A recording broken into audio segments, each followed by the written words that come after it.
السلام عليكم ورحمة الله وبركاته، مساكم الله بالخير. نحدثكم من راس لمبش في يوم 12/10 عام 1441.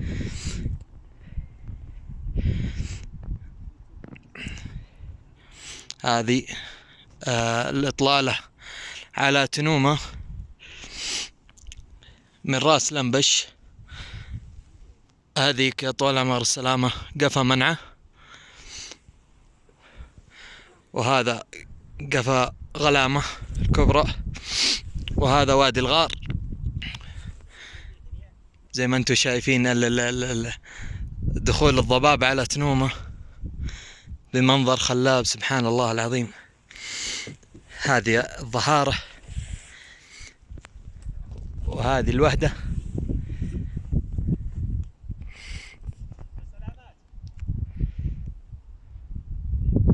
وهذه نجد، وهناك اللي يلمع في وسط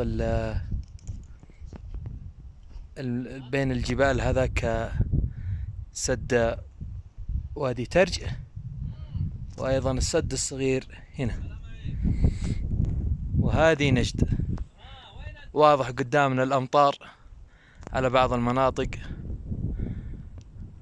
هذه نجد كاملة.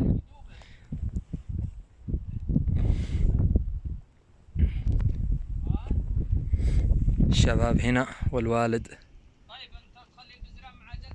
يزبطون الشاهي لأنهم الطيبة.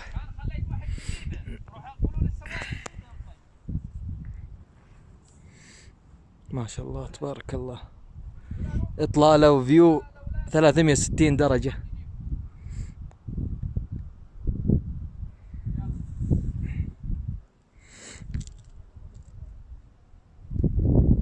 ما شاء الله تبارك الله.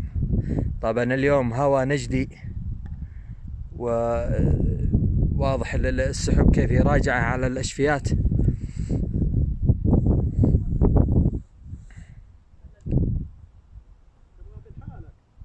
ما شاء الله تبارك الله.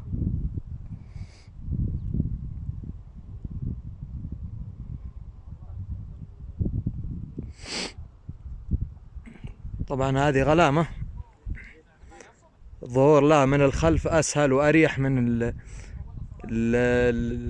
المنحدر من الأمام من جهة الشارع العام، طريق الجنوب اللي هو طريق أبها الطايف. طبعا بالمناسبة هذا طريق أبها الطايف، إن كان نحاول أن نجيبه. هذا هو طريق أبها الطايف إلين يخرج من آخر تنوم.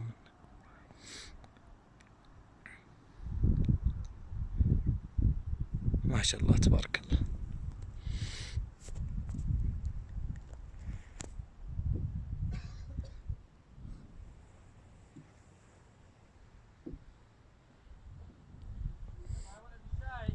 يلا يلا جايينك. ما شاء الله تبارك الله. طبعا هذه قفا منع، نحاول ناخذها صورة أقرب.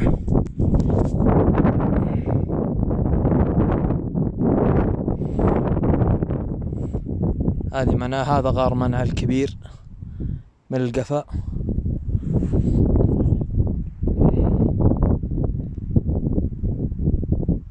وهذا سد وادي ترج الأول، وهذاك الثاني اللي واضح هناك. بالنسبة للمكان بالضبط هذا هو، يعني الكاميرا نحاول نجيبه بقدر الإمكان.